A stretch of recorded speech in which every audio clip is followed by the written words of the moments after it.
retrouve avec Émilie de Quareki. Émilie, du coup, dis-nous un petit peu qui tu es déjà. Avec plaisir. Déjà, salut. Donc moi, je m'appelle Émilie. Je suis consultante en éthologie équine appliquée, autrement dit comportementaliste.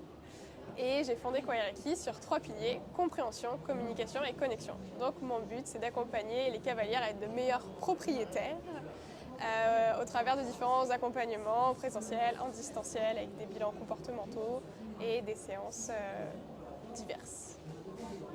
Trop bien, trop top. Du coup, dis-moi un petit peu parce que je crois que dans le métier, on dit que le job de comportementaliste, c'est pas rentable, pas viable. Ouais. Dis-moi un petit peu, toi, qu'est-ce que tu réponds à ça? Il ne faut pas se poser la question pour commencer. Ou il faut se poser les bonnes questions plutôt. Déjà, c'est un métier. Donc si par définition, on ne peut pas en vivre, c'est du bénévolat. Et dans ce cas-là, il faut le faire en tant que tel.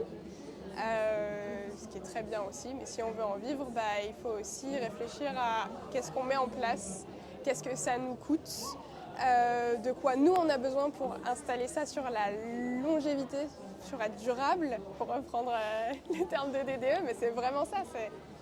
Mon idée de base, moi, c'était d'accompagner les couples autant qu'ils en ont besoin. Donc pour ça, il faut que moi, je sois économiquement viable pour que quand ils ont de nouveaux besoins de moi, ils puissent faire appel à moi et que je sois encore là. Donc à partir de là, il faut que j'ai des tarifs qui soient justes et de ne pas avoir peur de mettre ces tarifs-là parce que je fais partie des comportementalistes les plus chers que je connaisse et je n'ai aucun problème sur mes tarifs parce que par contre, en retour, je donne le service qui correspond. Et merci de le préciser parce que c'est assez drôle, mais depuis que je fais ces interviews-là, en fait, je me rends compte que la différenciation, elle se fait par le prix, mais pas par un prix qui est bas, souvent par un prix plus élevé. Et en fait, justement, tu vas nous dire, donc c'est quoi toi, sur quoi repose ta différenciation, comment est-ce que tu fais, même avec un prix plus élevé, pour faire en sorte que justement ton entreprise puisse tourner, que tu puisses accompagner de nouvelles personnes.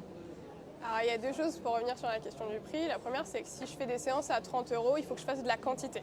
Donc à partir de là, je ne pourrai pas me souvenir de tous les couples que j'ai vus. Je vais passer plus de temps à démarcher des couples qu'à les accompagner. Et c'est pas comme ça que moi je voulais travailler. Moi je veux faire de la qualité. Je veux avoir en tête tous les couples que j'accompagne.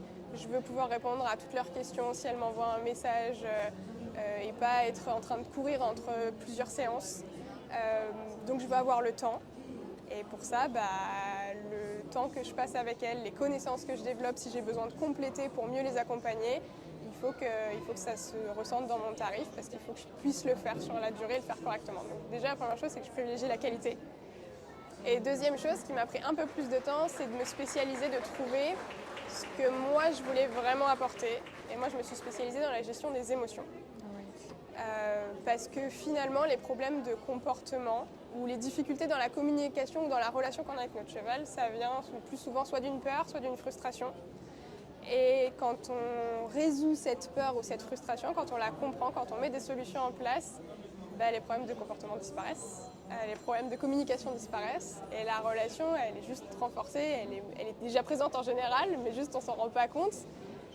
Et le fait de pouvoir annoncer ça, de pouvoir dire en fait mon boulot c'est pas juste de m'occuper des problèmes de comportement, c'est de m'occuper de votre gestion des émotions, d'où vient le problème et de vous apporter des solutions qui sont pérennes sur le long terme où vous allez pouvoir revenir dessus si jamais, parce qu'on sait que les chevaux c'est des hauts et des bas, vous allez être autonome sur cette gestion là après. Là ça m'a vraiment permis de gagner en visibilité et en compréhension sur ce que j'apporte vraiment aux gens. Parce que comportementaliste, en fait, ça veut tout et rien dire, concrètement. Et au final, je fais très peu de gestion de problèmes, réellement. J'en fais un peu, mais le gros de ma clientèle, c'est je veux mieux comprendre mon cheval, je veux mieux lire mon cheval, je veux avoir une meilleure relation. Ok, comment je fais? La première chose, c'est que ton problème, c'est que il y a un truc dans les émotions qui fait que la connexion, elle est pas aussi forte que ce que tu voudrais.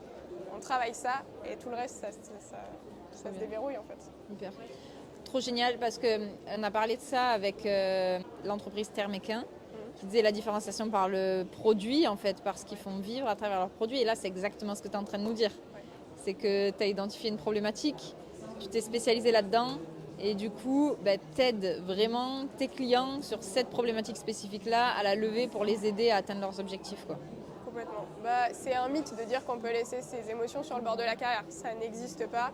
Déjà, on ne peut pas laisser les siennes, mais on ne peut pas demander à son cheval de laisser les siennes sur le bord de la carrière. Donc il faut réussir à gérer les siennes, celles de son cheval. Et là, on peut vraiment avoir l'équitation harmonieuse qu'on veut, que ce soit à pied ou monté d'ailleurs, que ce soit sur la carrière ou en extérieur. Si on a des chevaux, c'est pour ça en fait, c'est pour prendre du plaisir. Et si on n'a pas ce plaisir, cette joie, ce bonheur-là à partager avec eux, c'est qu'il y a autre chose à travailler. Mais quand on creuse, en fait, le point commun de toutes les problématiques avec les chevaux, il y a toujours un problème de la gestion des émotions. Trop bien, impeccable. As-tu d'autres choses à transmettre à nos auditeurs?